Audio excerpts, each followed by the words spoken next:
Corruption, cronyism, political cronyism, nepotism, ये सारी चीजें हमने in recent appointment drives in Delhi university में देखा है। एक सांस्कृतिक, एक तरीके से एक सांस्कृतिक और नॉलेज को लेकर एक युद्ध चल रहा है। होगा सिलेबस में कास्ट, जेंडर, क्लास, पितृसत्ता या पेट्रियार्की जैसे चीजें पढ़ाई जाएंगी या उन रीडिंग लिस्ट से और सिलेबस के यूनिट से हटा दिया जाएगा। हमारे टीचर्स ये नहीं समझा पा रहे हैं कि 18वीं शताब्दी का इतिहास क्या है भारत का।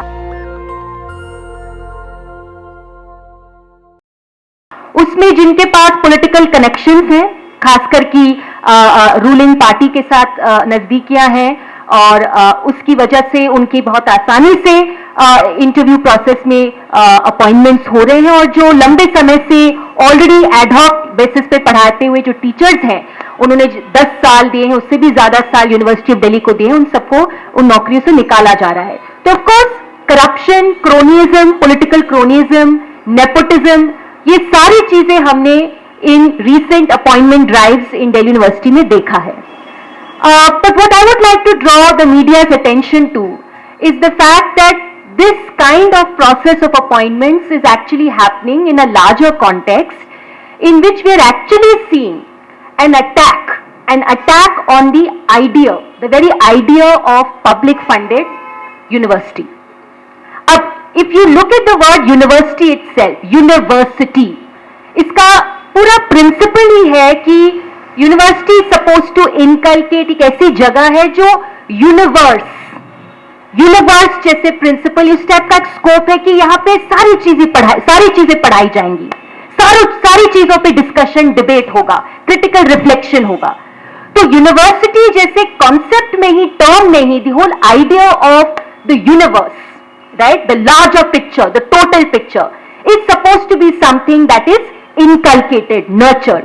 लेकिन हम क्या देख रहे हैं? हम पिछले कुछ सालों से जब से ये रूलिंग पार्टी केंद्र सरकार में आई है, हम यही बार बार देख रहे हैं कि this idea of the public funded university is an inclusive place, a place for critical reflection, a place for academic rigour and academic autonomy, knowledge autonomy. इन सारे प्रिंसिपल्स को एक्चुअली डाइल्यूट किया जा रहा है, इसको अटैक किया जा रहा है। और हम क्या देख रहे हैं कि in fact public funded universities like DU को ज्यादा आप देख रहे हैं कि उसमें एक्सक्लूजन हो रहा है। तो इंक्लूजन की जगह एक्सक्लूजन हो रहा है, इसलिए उसी प्रक्रिया में आप देख रहे हैं कि good quality, meritorious teachers who been teaching in the university, given so many years of their life, with all that experience, are being thrown out. They're being excluded rather than given, the job security that they deserve. I would also say that why I am drawing the attention to the larger attack on public funded universities like DU. Because what is also happening is that not only are highly qualified, experienced teachers, such as my colleague Dr. Lakshman Yadav, who was teaching for 14 years in Zakir Hussain Delhi College, and many more like him. It's not just that exclusion that's happening. What's also happening is that there is a culture war. एक सांस्कृतिक, एक तरीके से एक सांस्कृतिक और knowledge को लेकर एक युद्ध चल रहा है। This is a culture war. There's much more that's being attacked through our universities, our public funded universities being diluted. And why am I pointing to this? We're seeing now increasingly कि क्या पढ़ाया जाएगा, classroom में क्या पढ़ाया जाएगा, text book में क्या कंटेंट होगा, सिलेबस में कास्ट, जेंडर, क्लास, पितृसत्ता या पेट्रियार्की जैसे चीजें पढ़ाई जाएंगी या उन रीडिंग लिस्ट से और सिलेबस के यूनिट से हटा दिया जाएगा। और मैं एकेडमिक काउंसिल दिल्ली यूनिवर्सिटी की एक इलेक्टेड मेंबर हूं। जिस तरीके से लगभग हर मीटिंग में, एकेडमिक काउंसिल की मीटिंग में जब सिलेबस आता है अलग अलग डिपार्टमेंट्स का, हम खास करके देख रहे हैं कि जिन डिपार्टमेंट, सोशल साइंस डिपार्टमेंट्स में सिलेबस लंबे समय से एक बहुत आलोचनात्मक तरीके से और समाज के दिक्कतों से उभरता हुआ उन समझदारियों को बनाते हुए जो सिलेबस लंबे समय से बना आ रहा है, क्रिटिकल कंपोनेंट जिसको कहते हैं, critical reflections on caste, gender, class, divided society, उन सारे सिलेबस को रिवाइज करते करते जिस तरीके से हमने एक तरीके से ये मजबूर किया है कि ये सारे सवाल, ये सारे मुद्दे अब क्लास में डिबेट डिस्कस नहीं होंगे, और उसके साथ साथ दोनों चीजें साथ में जाती, उसके साथ साथ not only do we see the regime trying to dictate what will be in our syllabus, what will be taught in our classrooms, but it's also dictating and trying to control कि कौन पढ़ाएगा। तो सवाल दोनों चीजों का है कि कौन पढ़ाएगा और क्या पढ़ाया जाएगा, और ये दोनों चीजें, ये दोनों अटैक्स अभी साथ साथ चल रहे हैं। और हमारे जो लंबे समय से दिल्ली यूनिवर्सिटी में पढ़ा रहे एडहॉक्स हैं, वो इसी कल्चर वॉर में विक्टिम्स बने।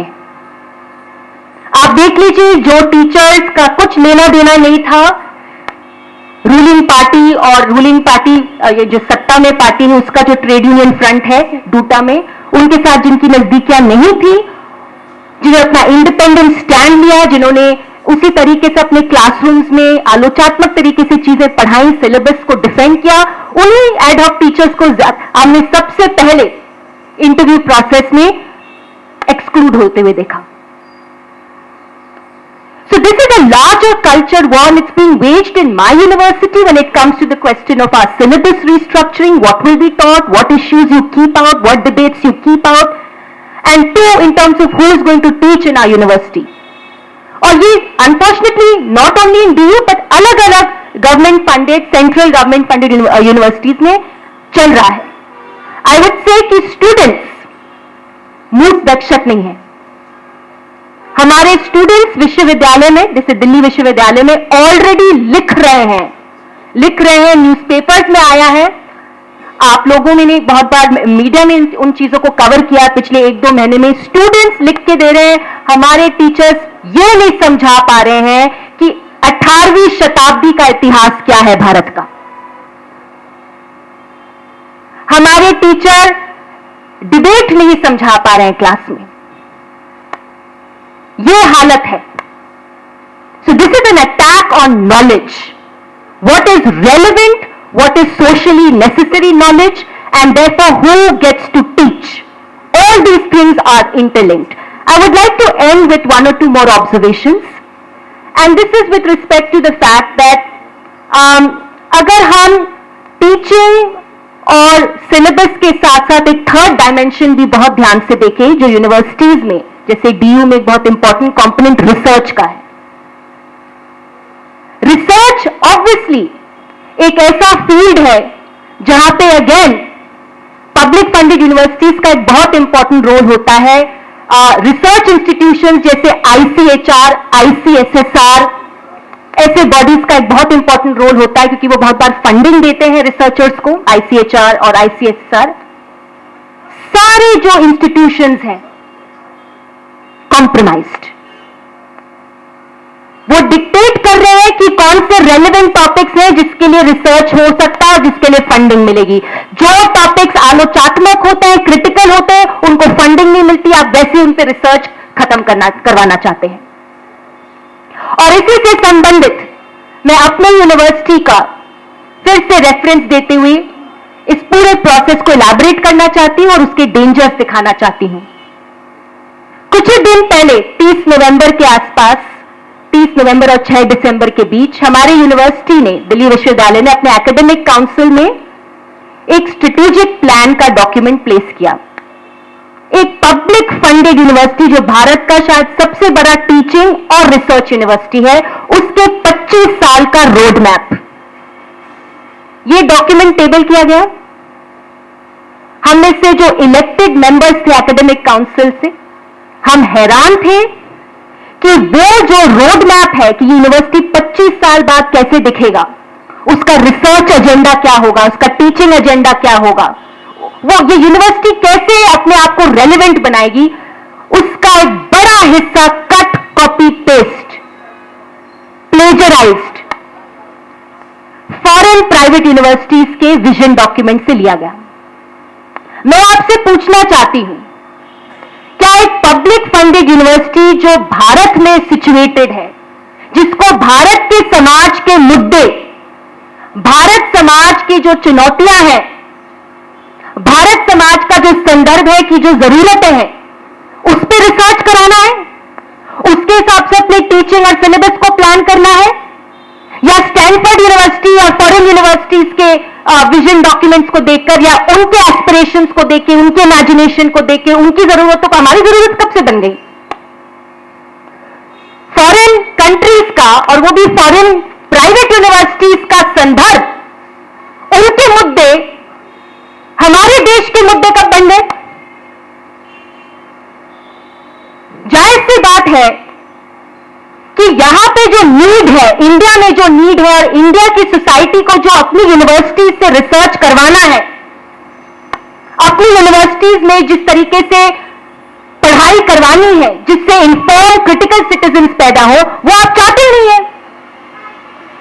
इसलिए job attack, syllabus attack, research की बिंदुओं पर अटैक, फंडिंग पे अटैक, तो हमें ये सारी चीजों को कनेक्ट करते हुए देखना है। चुनौतियां बहुत हैं और इसलिए हम लोग इन सारी चीजों का विरोध करते हुए आज आगे ये कदम उठा के आगे एक और महत्वपूर्ण और तीव्र संघर्ष खड़ा करेंगे। नेशनल दस्तक की आपसे गुजारिश है कि अगर इसको बचाना चाहते हैं तो नेशनल दस्तक को सब्सक्राइब करने के लिए रेड कलर के सब्सक्राइब बटन को दबाएं, फिर बेल आइकन की घंटी दबाएं।